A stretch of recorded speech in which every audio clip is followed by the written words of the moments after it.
L'instant mag de Magali Barthès. Il fallait bien une soirée pour honorer la mémoire des victimes des pogroms du 7 octobre. Alors le Keren Hayesod s'est mobilisé pour organiser dans plusieurs villes de France la soirée des héroïnes d'Israël. Et à Marseille, c'est au Newport que la section Provence-Languedoc a l'honneur de vous convier le mardi 12 mars à 19h. Et pour en parler, nous sommes avec Bertine Lahave, déléguée du Keren Hayesod en France et à Monaco. Bonjour à vous Bertine. Bonjour Magali, bonjour tout le monde. Cette soirée sera empreinte d'une grande émotion puisque vous accueillez une ex-otage du Hamas accompagnée de ses filles. Oui, c'est une otage qui a une cinquantaine d'années, qui est restée 52 jours chez ces terroristes du Hamas. Elle est revenue, grâce à Dieu, mais son mari est encore là-bas avec les terroristes. Donc on ne sait pas s'il est vivant ou pas. Et elle vient avec ses 2 filles, ses 3 filles d'ailleurs, et 2 d'elles ont combattu les terroristes et ont bien tenu et sont restées vivantes. Elles vont témoigner toutes. Et la maman d'un soldat de Tsahal mort au combat sera aussi présente. Oui, c'est Madame Molina Geneviève qui a perdu son fils, malheureusement. Il voulait faire l'Aliyah, il a voulu être bénévole à l'armée, donc il est parti en Israël. Il a rejoint l'armée et il est mort le 7 octobre, malheureusement. Voilà. On ne peut rien ajouter à cela, sinon exprimer notre émotion. Et l'on ne rappellera jamais assez que le pogrom du 7 octobre a donné lieu à des violences sexuelles systématiques sur les femmes. Oui, et cette soirée, c'est juste aux alentours de la semaine de la femme internationale. La journée de la femme internationale, c'est le 8 mars.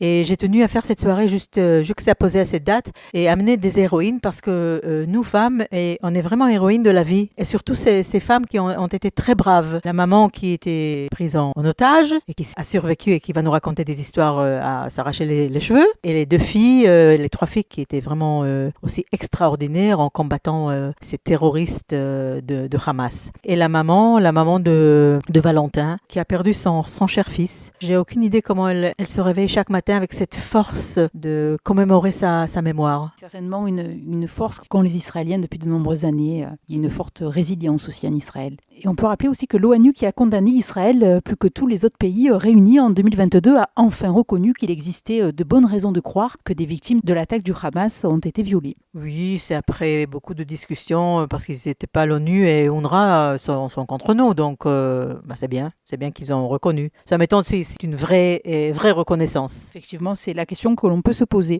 Et les fonds récoltés au cours de cette soirée sont destinés aux victimes du terrorisme en Israël. Quels sont les besoins prioritaires ? Alors, premièrement, on a 200 000 évacués du sud et du nord. Donc, ils sont logés dans des hôtels et c'est nous qui subventionnons les hôtels. On a donné le 7 octobre 1 000 euros à chacun et on continue à subventionner parce que par une chambre, ils n'ont absolument rien. Ils ont tout perdu. Ils ont perdu leurs habits, leurs meubles, leur argent, rien du tout. Ils ne travaillent pas. Ils sont au centre, mais sans rien. Ça peut être une famille de 4, de 5 dans une suite d'hôtel ou d'une chambre d'hôtel sans pouvoir cuisiner, sans pouvoir rien faire. Et alors, c'est vrai que les enfants, on a réussi à les faire étudier, à les amener dans des écoles dans le centre du pays. Mais imaginez-vous, pas chez vous pendant 5 mois. C'est un peu difficile. Alors nous, on prend soin d'eux aussi point de vue psychique parce qu'ils ont subi des atrocités et on est là pour eux 24 heures sur 24 avec des psychologues, des psychiatres qui sont toujours avec eux. Évidemment, il est important de rappeler aussi le traumatisme psychologique. Et espérons que les fonds récoltés seront importants pour apporter toute l'aide nécessaire aux victimes et aux familles des disparus. Pourriez-vous nous rappeler, Bertine, d'autre part, l'histoire du Keren Hayesod et les différentes actions qu'il mène ? Alors, nous, le Keren Hayesod, on a plus que 100 ans. On a été créé en 1920 et le but par Ben Gurion, quand il a créé le Keren Hayesod, c'est pour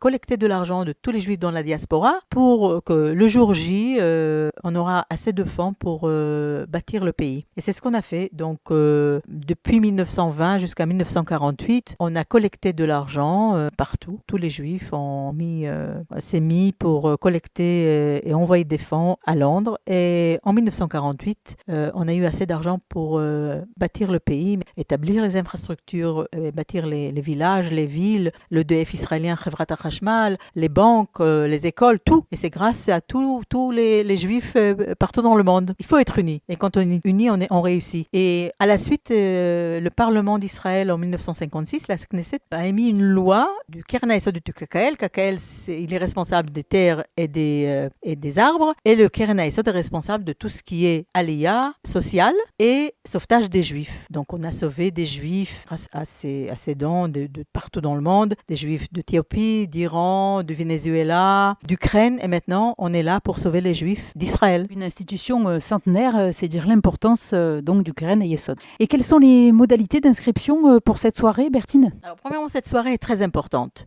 Cette soirée, j'invite tous les Marseillais à venir. On va faire honneur à ces otages qui a survécu le pire et ses 3 filles. La maman Molina qui a perdu son fils Valentin pendant cette guerre. Et on peut s'inscrire sur bit.ly Héroïne Marseille. Voilà, je vous invite tous. Ce sera une soirée très émouvante et il faut tous qu'on vienne pour soutenir les otages, les ex-otages, les soldats qui ont perdu leur vie pour sauvegarder le pays, pour les 2000 soldats blessés qui ont perdu leurs jambes, leurs mains, leurs bras. Voilà, il faut tous y être. Je vous attends et je vous embrasse. Eh bien, merci beaucoup Bertine pour toutes ces informations. Et cette soirée sera en présence de Richard Prasquier, président d'honneur du Keren HaYesod et ancien président du CRIF. Pour plus d'informations sur le Keren HaYesod, vous pouvez aussi consulter le site keren-hayesod.fr. Merci à vous. Merci Magali, merci à tous. Merci, au revoir.